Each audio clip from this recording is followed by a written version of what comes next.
după aia la ele introducem 450 de ml. Asta e deja 50 că au rămas de la ea altă.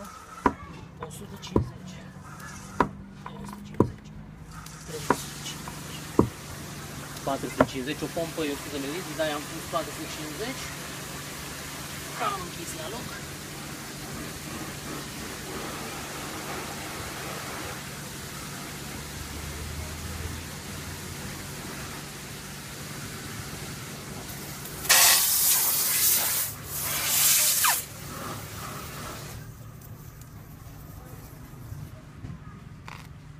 Deci el și vede că e, vezi, e la bază 70% apă, bucăți de cauciuc, etilenglicol, are undeva la vreo 20 de componente, ca să știe lumea că nu e biodegradabil, ai scăpat aici jos, vii cu jetul de apă și s-o spălat și cu asta e gata tot.